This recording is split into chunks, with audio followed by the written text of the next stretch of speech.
Welcome to the SoilCraft Regen Agronomy Podcast.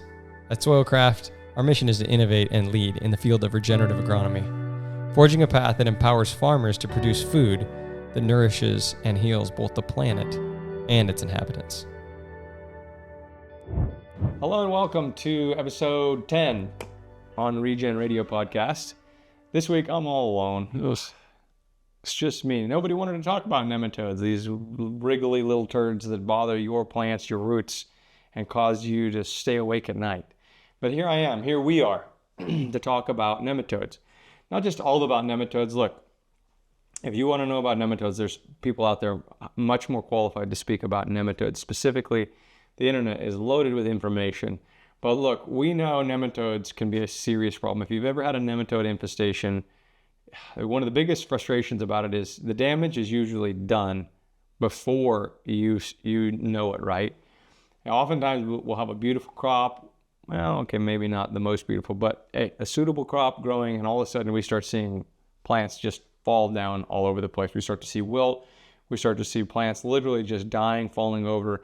What do? We go, well, what's happening down below, right? We pull a plant out and, oh, what do we see? You know, it's most noticeable in crops with taproots or in, God forbid, potatoes, tubers, etc., because you can take that beautiful potato and turn it into a warty, wrinkly, nasty little thing. Why are we going to talk about nematodes? Because we don't want nematodes. Well, that's not true, is it? You know, oftentimes we look at things as there's something is all bad or it's all good, and that's just not the case, right? What we don't want is plant parasitic nematodes, root knot nematodes, cyst gall nematodes. That's what we don't want. Those guys are a serious problem when it comes to our crop. They've got these nasty needles. They're like subterranean, herbivorous vampires. They have these needles that stick into the plant and they inject their acids into the cells, which breaks down and causes it to goo, and then they suck out the sugar and all the good dissolved things out of the plant. It's seriously wild underneath your feet. And yeah, we don't want that, because then pretty soon, not only is your plant going to be losing its root exudates, because that's really what it's after. It's after the amino acids, simple proteins, sugars that is siphoning out, but it's also a vector for other diseases, for fungal pathogens and things to get in. But, what do we typically do? What's our typical strategy? Well, I don't want it, kill it, right? Oh, nematodes are bad, let's kill the nematodes. How do I kill nematodes? And that's not true, because actually only about 25% of all the species can be pathogens to your plant, parasitic, etc. The other 75% are beneficial to your soil. They are a part of your soil food web. They're beneficial member. They eat bacteria and fungi and all kinds of other things. They're not as great as earthworms necessarily, but we don't know that. Truth is, we don't know probably a lot about them. But what we do know is that when we change the environment or the setting, we shift the population dynamics, and we can see beneficials in ready supply, and we see the parasitic and pathogenic ones, certainly at the least not inhibiting or bothering our plants, and oftentimes just missing from the scene. So what are some of the strategies? Well, what I want to talk to you about is the prebiotic. We talked in the last episode about Soil Vigor as a prebiotic. And so I want you to think about this as both a caloric food source and a stimulator, okay? And again, disclaimer, we're not saying we control nematodes. We're not saying we kill nematodes. We're not saying that we do these things, okay? What I'm here to tell you, I want to show you the science that shows when we do certain things, there are certain outcomes. Don't just trust us, although we see it. We have the results. We see it in the fields. When we run our programs and we feed the soil, guess what happens? We have the absence of disease. And so with nematodes, I want to go over some of the basics of how we see dynamic shift in the soil. So in Soil Vigor, we have made a concoction, if you will. It's a combination of powerful categoric ingredients, things like chitin, things like molasses, wood vinegar, lactobacillus and lactobacillus metabolites, and biochar And I want to just take, and there's some other fancy nice things in there, but I just want to go through these basic, because I think oftentimes, oh, okay, what else you got? I'm not impressed. These basic things, yeah, these are powerful things. And so I want to walk you through some studies right now to talk about just that. For instance, chitin. Studies find there's an 8-year field trial that shows crustacean-based chitin reduced verticillium, fewer parasitic nematodes, and enriched actinobacteria. Another in soybeans shows that chitin suppressed fusarium. Oh, look, we're talking about nematodes, Zimmer. I thought you were talking about nematodes. Oh, yeah, but these studies are looking at multiple dimensions. So we'll say, yeah, this study in soybeans suppressed plant parasitic nematodes. Oh, but it also suppressed fusarium. So chitin, what is chitin? Chitin comes from many sources. Chitin can come from insect shells. It can come from shrimp, crab, lobster, and some other different sources. It's the hard shell. It is a polyglucosamine, so it is actually like it's like a protein matrix with calcium in it. Also, it's what fungal hyphae are made of. Fungal hyphae under the ground, when you're digging in your soil and you get these nice white strands, that's chitin. So when we feed the soil with chitin, what do we find, guys? Well, here in this study, chitin amendment increases soil suppressive toward plant pathogens and modulates the actinobacteria and oxo blah blah blah communities, and an experimental agricultural field, DOI, and link in the show notes. What was the finding? Chitin applications made soils more pathogen suppressive long after treatment and shifted microbial communities towards antagonist mechanisms consistent with lower pressure from plant parasitic nematodes. Look at that. Chitin enriched insect frass fertilizer as a bioremediation for root knot nematodes. Finding: chitin fortified frass directly reduced egg hatch and J2 survival and cut galling and egg masses in plant.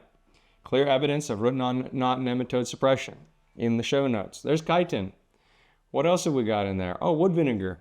Wood vinegar. What's wood vinegar? Pyroligneous acid.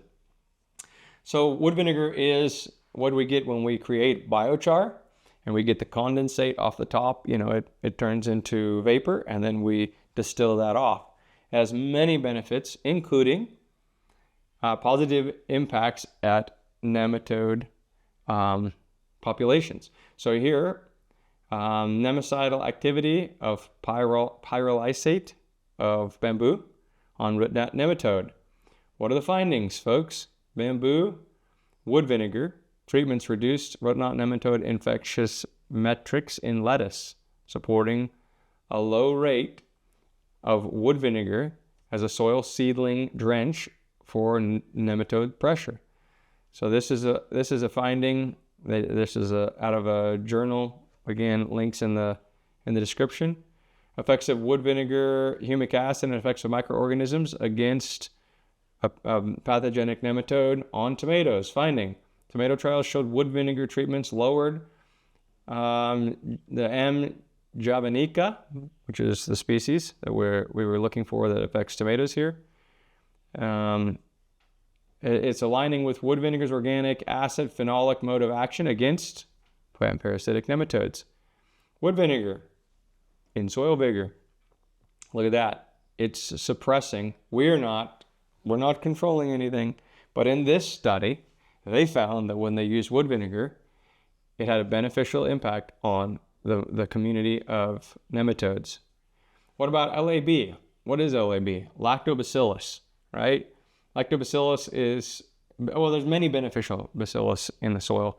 The lactobacillus particularly has many benefits and has been studied for ages. It's an acidifying bacteria, so it usually works, you're probably familiar with it in cheeses. It's what causes milk to separate. When you leave milk out and you get curds and whey, the liquid portion, is full of lactobacillus. It drops the pH and outcompetes other bacteria. But what does it do? Look at this. Biological control of root knot nematodes by organic acid-producing lactobacillus, isolated from kimchi in this study. The findings: cell-free lab filtrates rich in organic acids killed root knot nematode J2s and inhibited egg hatch in dose-dependent manner, demonstrating postbiotic metabolite-only control.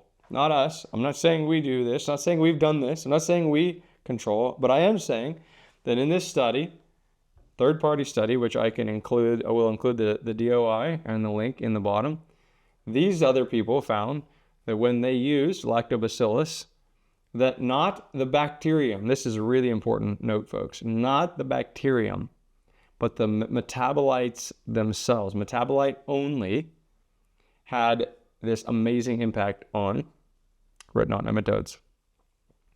In another study, root knot nematodes control using a combination of Lactoplanetibacillus planetarium, which is a common one you'll often see in kombucha, believe it or not, and use of copper sulfate. The findings were organic acid producing LAB alone and in combo suppressed root knot nematodes in the lab and in plant tests, reinforcing that LAB metabolites are key actives for nematode reduction. Amazing the findings that these people had in these articles on that. Biochar amended potting medium reduces the susceptibility of rice to root knot nematode infections. Look, part of the reason here, guys, is carbon. Look, carbon, and we'll go into the modes of action later on these beneficial bacteria, but many of these beneficial bacteria and fungi, etc., they release organic acids, and many of those organic acids are either signaling as competition or actually toxic. Imagine that. Many of these beneficial organisms secrete acids that are actually toxic to the pathogens we don't want to be there. And also our PGRs that stimulate the plants, ISR and SAR, to cause them to mount an immune response. So biochar, findings here, 1.2% biochar in substrate reduced root knot nematode development in rice roots. Affects track with plant defense priming rather than direct toxicity. Biochar induces plant resistance to plant parasitic nematodes. Amazing, incredible finding. Biochar reduces infection rates as the root lesion nematode. So let's try this one out, guys. Pratylenchus pentrans, and associated with biomass loss in carrots. Finding: multiple biochars lowered lesion nematode infections and population size and improved carrot biomass, showing cross PPN or plant parasitic nematode suppression consistent with field biochar use. Wow. How about soy hydrolysate? One I didn't mention. We have soy hydrolysate in our products. Soy hydrolysate is an amazing amino acid high in glycine and has many beneficial impacts as a foliar, but also in the soil. We know that it increases beneficial microorganisms. They love to feed on it as a substrate. Here, number one, this first article, amino acid biostimulants and protein hydrolysis in agricultural sciences review. Article here, findings: protein, AA hydrolysis, amino acid hydrolysis, prime plant defenses, SAJAET, antioxidant systems, and wound repair mechanisms that reduce plant parasitic nematode success when used with suppressive practices. Amazing. Here, another study, a hydrolyzed soybean protein enhances oxidative stress resistance via DAF16 and Cayena rabididis elangan. Oh boy, I butchered that one. Anyways, in the show notes. Findings: in vivo model shows soy hydrolysate upregulates stress resilience pathways, supporting the rationale that amino acid hydrolysis bolster host stress response. This is huge. This is at the crux of our products, is to reduce plant stress. A bolster host stress response that can translate to lower nematode impact in crops when stacked with direct suppressive inputs. Massive, guys. Are you overwhelmed? Are you like, gee whiz, dude, how long are you going to go? This is the tip of the iceberg, guys. This is just, I just want to show you the power of these categoric improvements using molasses, chitin, wood vinegar, biochar, LAB, soy hydrolysate together. Can you imagine? Look, each of one of these ingredients, I'm belaboring this point to show you that each one of these ingredients on their own has a massive impact. And in our findings, why wouldn't you stack these things? They work on many of them completely different modes of actions and pathways. Many of them are doing multiple things. They're literally feeding microbes, stimulating microbes, mitigating or actually antagonistically stimulating pathogenic microbes, and stimulating the plant immune system. Each one of these things through different pathways. So why wouldn't you stack these? Why wouldn't you stack these together? And that's what we've done. Why do we do that? Why do we put it all together? So that it's easy for you. So you're not juggling. These are just 5 ingredients we're mentioning. And we've treated them, we've fermented them, we've complexed them and stabilized them and put them all together at as affordable of a price as we can to make it easy as a service to you so that you can get all of these benefits. So this is just nematodes. This is only nematodes. This is only nematodes and just these major ingredients as a soil prebiotic. So what are some practical ways? So what does this look like, Denver? What's a practical application for me, the farmer? What can it look like? Well, here, like on bananas, coffee, macadamias, it can look like every other month, so every 2 months, an application of 50 liters per hectare or 5 gallons an acre via fertigation, microjets, etc., whatever you have. You complex it with your urea, your calcium nitrate, your nitrobor, whatever it is that you're fertigating. You put these together. You add water, you add soil vigor, then you add your fertilizer and you fertigate it. It's going out there as a prebiotic to feed biology. Look at this. This is now, oh wow. Now it's not only to feed beneficial biology, but in doing so, what is it doing? It is shifting the population dynamics to create disease suppressive soils. And it's doing it in an easy manner. What's another example? Wheat. Wheat's a good example, 50 liters per hectare or 5 gallons per acre. We like to see 2 to 3 times in season, again, ideally after a beneficial aerobic tea, for instance, application. We can get into that. And another time right now, the focus is on soil vigor. Onions and potatoes, garlic, similar, 50 liters per hectare. You notice I like to use it at a 50 liter or 5 gallon per acre per application. Here in Zambia, we're selling it for $1.50 a liter. In the show notes, we can put what we have for U.S. prices in Washington State. But one thing we've noticed over time is that there's like minimal effective doses. And this is one of those where we have a minimal effective dose. Can you put on less? Yes. Will you see an impact? Absolutely. If it's all you can afford in your budget, start there. But what we've seen is that when we do at least 5 gallons per acre in the States, or that 50 liter per hectare mark, we can, at that point, really start to reduce our synthetic nitrogen, reduce our synthetic fertilizer rate, and make some space, like a 20-30% reduction, and make space for this prebiotic to feed the soil. And that prebiotic that we're putting with our synthetic is basically creating what, as we like to say, a synthetic manure. So we try to put that 50 liters per hectare, 5 gallons per acre applied 3 times in season with garlic, onions, potatoes. I mean, think about it, guys. They're pretty short crops. In the States where we grow garlic, we'll grow it over winter, so we like to put it in furrow. We like to do, a spring application to wake it up, and then we like to do at least 2, if not 3 other applications throughout the season. Potatoes, we like to do an application early with the first watering set, mid-season, and then 1 to finish off. Just to give you an idea, I mean, we can also use this in dryland crops. We can reduce the rate depending on your budget. So I hope this gives you an idea. Stick around for the next episode. Next week, we're going to talk about fusarium and verticillium wilts. Massive problem. And it just also happens to be that when you have nematodes, which are impacting your plant roots, that's creating vectors for fusarium and verticillium, for opportunities for them to create infections in your root zones. I hope this has been informative.